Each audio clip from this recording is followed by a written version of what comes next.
Sandra Williams from Educational Innovation 360. Today we're talking about teacher tips. What are some signals that you use in the classroom that works? Now I'm going to go from elementary through high school, but my goal is to think about whether you're a teacher or just a seasoned educator, a veteran. These strategies are helpful for you to streamline your transitions so you can increase engagement and, of course, support a more focused classroom. You may ask, why do signals matter? Well, let me tell you, when you have strong attention signals, sometimes it may sound gimmicky, but it's not. It's essential for you to manage your transitions. It helps minimize disruptions. Thinking about how do you reinforce the behavioral expectations. When I work with my teachers, one of the things I say, how do you call them to do what you want to do? And what does the transition look like as opposed to them just doing it themselves, right? So thinking about what are we doing, research by Trussell really shows that when you are consistent, it reduces the time it takes for a task, and it can really gain attention from over 6 minutes to just 30 to 40 seconds if you do it correctly. So thinking of that being a huge win over saving time over instruction. So always thinking about all these components is necessary reason why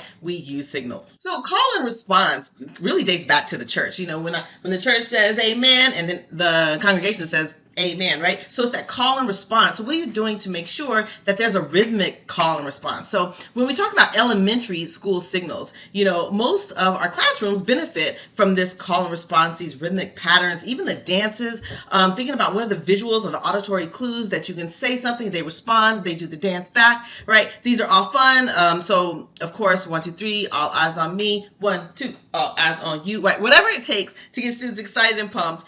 Here's some, of course, we know the class is from Whole Brain, but class, yes, yes. I've even seen some songs incorporated in that. So when I was working with a teacher, I said, how do we incorporate one of the dances from TikTok or one of the songs that is constantly played, right? We talk about hegemonic discourse. We're talking about the things that's played on the radio over and over again. So you're constantly singing it and you believe it to be, fact, but I'm not going to go down a rabbit hole, but really thinking about what are the songs that our kids are singing, how do you use the same melody, how do you use the same dances to really get them excited. So here are some really generic ones that are being used, but when we think about our population, our culture that we are serving, what are they listening to, what are they dancing to, and how do you take that, spin it, and give a call and response. So, of course, hocus pocus, everybody focus. I always love to do snap patterns and clap patterns. I've worked with teachers who I've said, let's make up some, go look up some, and then let's think of how can we make it fun.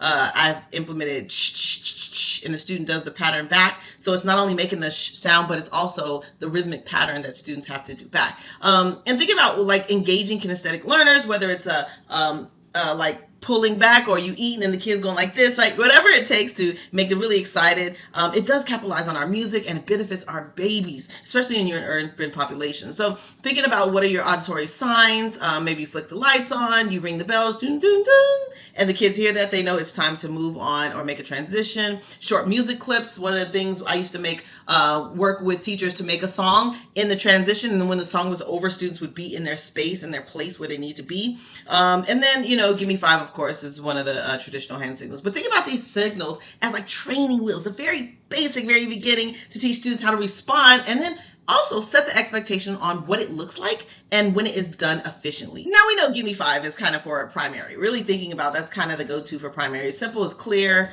It's a couple of sentences. We talk about, the ratio of your speak to do.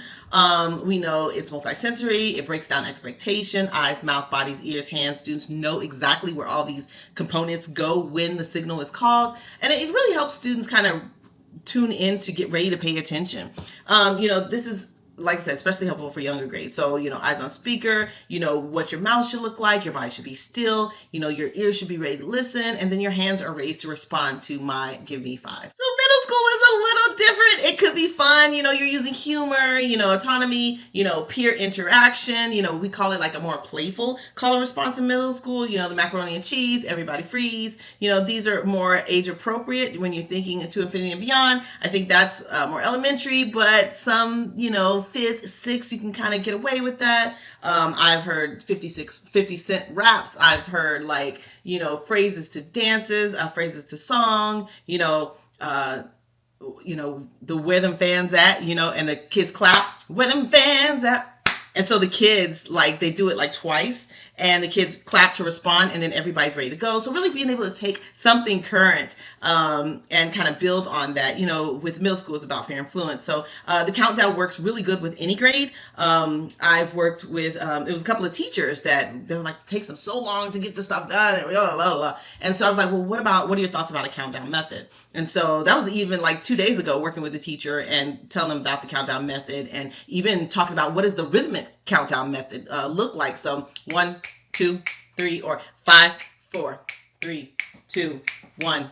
Let's go. Right. So thinking about even starting from 10, or what does that look like, and the clapping, and so students are ready. The visual cues, especially when you're like teaching a lesson and you go like this, somebody has to use the bathroom, or whatever your clues are, hand gestures, so you can acknowledge them and keep going with the lesson, as opposed to raise their hand thinking that they're going to share from the discussion and give rich detail about the story we've been reading, and then they go off on tangent like, can I use the bathroom, right? That way you don't have to kind of disrupt the classroom flow. So really thinking about what are you doing, and what does that even look like? And so positive framing, how do we help students self-regulate? And then calling out students who are doing, positive work, right? Building that, modeling that peer influence that we want to see. So high school students is a little different. They kind of value this respect, right? And autonomy, right? Fewer signals are kind of needed. But remember, there are signals, and making sure they're consistent and clear. We have direct verbal clues. Let's pause here, take a break, are far more effective than kind of playful ones at the stage. They're not going to yell like macaroni and cheese, everybody freeze. Like, they're not going to do a call and response like that. But high school is good. I was just working with a high school teacher, and one of the things she struggled with was the nonverbal gestures. But we were able to insert many nonverbal gestures, techniques, signals, body language, like you stand in front of the classroom, particularly when students are kind of immature, the proximity, standing over with person, even thinking about like, how do you incorporate music, current music that they're listening to. Short music clips can help with transition, thinking about the bell, the tones, that really helps. Now, sometimes the flickering of light is kind of primary, but usually when you stand at attention on post, everybody's kind of at guard, like figuring out what you're going to do next. So really thinking about keeping these signals, nonverbal clues, and using technology to incorporate, because, they're a little mature at this age. So now you have to change it up, and it's more nonverbal gestures here. So let me just tell you we're going to zoom out with research, and talking about, research, like what works across multiple grade levels is thinking about multisensory approach. So how do we target all of these approaches, right? What do we do for auditory, kinesthetic, visual? How do we activate these brainwaves, brain-based learning? And so thinking about consistency, being able to do things consistent, recognize student voice, when music is something that they are focused on, maybe you incorporate music. So when students can help create signals, that makes it that much more likely to respond to them. So when you think about voice and choice, brain, group signals, what's behavior you want to see, blending auditory with visual, and then just being consistent, it really boosts everybody responding together, and it helps with the kind of the collective focus. I went over a lot. Here's kind of the snapshot of every grade level, from benefits to, engaging cues that we use. Think about middle school, working on interactive student signals, and high school working with, low disruption cues, like this, and then like, and thinking about what works with each grade level. And granted, you have to think about what works with diverse cultures. And so even thinking about what is interesting to students at that time, you even think about some of the trends that are happening. I keep saying TikTok because that's what our students are. And so thinking about what are the trends that they're listening to, and I do want to say what are the trends that or the phrases that you need to stay away from. I didn't add that in here, but one of the things the teacher was having a hard time, it was a first grade teacher. I want to say it was a couple of years ago, I was working with a first grade teacher, and the teacher was saying, it wasn't a couple of years. It was like maybe almost last month. That's how crazy things are. So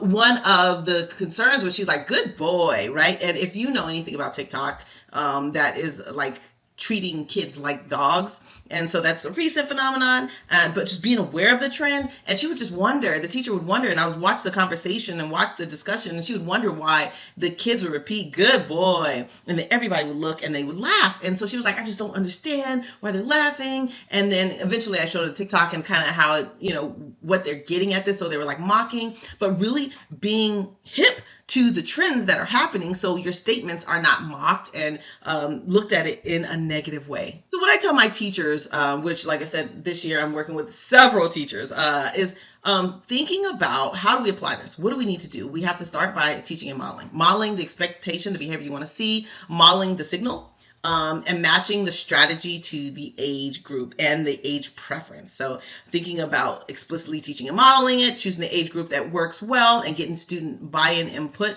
That's why it's important we involve all the students to have these discussions, being consistent. So I've done it today, I will do it tomorrow, and it will be done the day after that. So, and then thinking about how do we employ multiple sensory models, whether it be the hand gesture, the talk, the movement, even the dance, thinking about that. So, and I say this lays pretty much the foundation of high functioning classrooms. Lastly, I would always say, I would like to say that this is already a part of your classroom culture. I hate to assume, but signals, that has been around for many years. But thinking of how do we continuously have these signals as part of our classroom culture. And I will say early investment, do it early, training, it pays off. If you have, somebody speaking on the intercom, I had a teacher, I want to say a couple of days ago, somebody speaking on the intercom, she had to get the kids' attention, but she was not able to call attention before the speaker was done with the conversation. So really thinking about how you get the kids quiet quickly. You need to invest early. It will help with your transition throughout the year. Sometimes mid-year, you have to refresh some of these signals because some students tend to forget or lax on different things, or we're not calling it out as much. So it's very intentional on our part to make sure that it continues. And then at the end, kind of reflect and kind of see what worked. Always have the beginning, mid, and in-year reflection. See what worked to refine it for the next year. But remember, sometimes everything doesn't work from year to year, but many times you can carry a lot of these signals off from beginning to year to the end. And I know if you do this, like it's been proven, we've been working over 20 years with teachers. We know signals and gestures, body movement and dance moves work in the classroom. So we know it works. We've been doing it for years. We've been working with teachers. So if you have any questions about any of these strategies, please DM me. We're excited to continue to support teachers in the classroom. All right, until next time.